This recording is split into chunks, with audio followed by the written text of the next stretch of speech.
Selamat sore pemirsa, inilah Kilas Nusantara edisi COVID-19 pukul 17 waktu Indonesia Barat. 3 berita terkini mengenai pandemi COVID-19 di tanah air telah kami pilihkan untuk melengkapi informasi sore Anda. Informasi pertama, penjelasan dari dokter spesialis penyakit dalam mengenai alasan orang dengan komorbid atau penyakit bawaan lebih mudah terinfeksi COVID-19.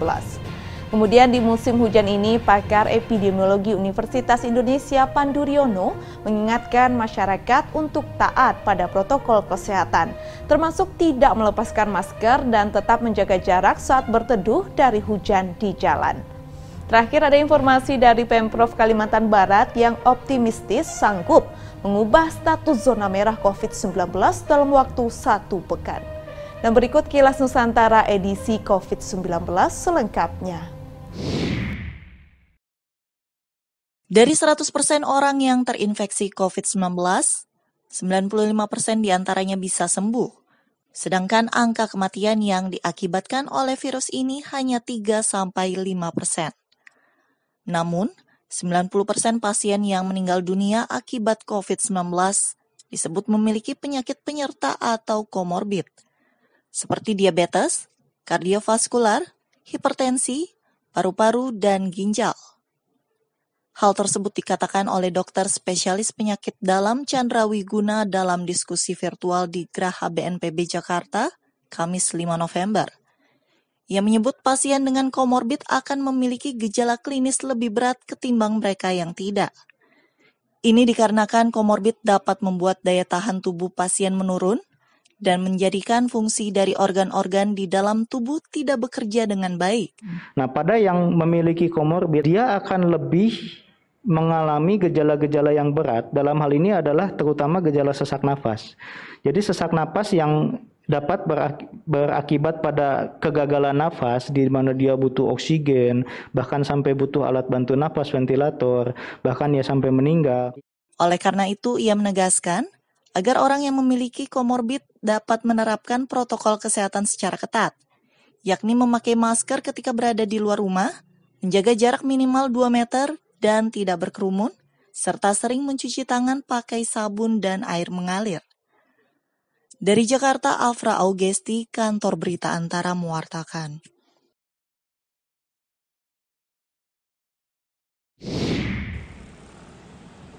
Sebagian besar wilayah Indonesia sudah mulai diguyur hujan sejak akhir Oktober 2020. Memasuki musim hujan, masyarakat Indonesia diimbau lebih berhati-hati mengingat pandemi COVID-19 belum berakhir. Pakar epidemiologi dari Fakultas Kesehatan Masyarakat Universitas Indonesia, Pandu Riono mengingatkan masyarakat agar terus menerapkan protokol kesehatan dalam kondisi apapun. Pandu mengatakan sebagian masyarakat terbiasa menepi untuk berteduh ketika hujan turun. Dalam situasi tersebut, tak jarang terjadi kerumunan. Untuk itu, ia meminta masyarakat agar selalu menggunakan masker dan tetap menjaga jarak satu sama lain. Ia juga menyarankan agar masyarakat menunda bepergian ketika turun hujan. Berteduh di tempat, jadi berhimpit-himpitan kadang-kadang. Nah, ini jangan sampai melepas masker lah, ya. Jadi menghindari kerumunan. Ini kerumunan berhimpitan karena menghindari curah hujan yang cukup tinggi ketika melakukan aktivitas. Atau kemudian yaitu jangan berpergian dulu waktu hujan. Pandu juga meminta masyarakat mewaspadai banjir yang mungkin terjadi akibat tingginya curah hujan.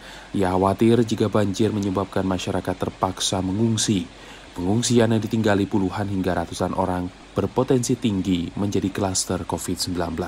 Tak hanya itu, tubuh lebih rentan terhadap penyakit influenza, batuk, dan pilek saat musim hujan. Hal ini juga memperbesar kemungkinan terpapar COVID-19. Dari Jakarta, Adimas Raditya, Kantor Berita Antara mewartakan. Bertambahnya angka kematian dan kasus konfirmasi positif akibat COVID-19 sejak 2 pekan terakhir di Provinsi Kalimantan Barat berdampak pada status Kalbar yang kembali menjadi zona merah secara nasional. Hal tersebut membuat pemerintah provinsi melalui gubernur bereaksi cepat dengan menggelar rapat evaluasi penanganan COVID-19 bersama sejumlah pejabat dari unsur TNI Polri serta Forkopimda setempat. Gubernur Kalimantan Barat, Sutarmiji pada Rabu 4 November mengatakan, pihaknya optimis dalam 1 pekan ke depan, khususnya kota Pontianak akan keluar dari zona merah. Namun untuk mewujudkannya harus ada sinergi dari semua pihak termasuk masyarakat. Kita akan bersinergi semuanya untuk secepatnya mengubah Pontianak dari zona merah ke zona oranye, kuning, kalau perlu hijau. Saya rasa itu bisa. Kalau semuanya, masyarakatnya juga, pokoknya semuanya harus waspada, gaya hidup sehat harus, dan sebagainya. Nah, kita tetap lebih ketat. Untuk tempat tidur isolasi COVID itu ada 660 tempat tidur. Sementara kalau untuk tempat tidur pasien umum, itu ada 5.161 tempat tidur se-Kalimantan Barat. Pada tanggal 4 November tahun 2020, kasus konfirmasi keseluruhannya ada 1.729 orang, di mana 1.345 orang dinyatakan sembuh, atau sekitar 77,79%, yang meninggal ada 22 orang. Gubernur Kalbar menambahkan, untuk mempercepat peralihan status zona merah, selain Satgas Penanganan COVID-19 yang sudah terbentuk, pihaknya akan berupaya menambah personil khusus dari berbagai unsur, guna menekan angka penularan COVID-19, mempercepat hasil tes usap, serta tim gabungan yang bertugas menindak pihak yang tidak mau bekerja sama dalam penerapan disiplin protokol kesehatan. Dari Pontianak, Kalimantan Barat, Indra Budi Santoso, Kantor Berita Antara mewartakan. Ya pemirsa, virus corona masih berkeliaran di sekitar kita.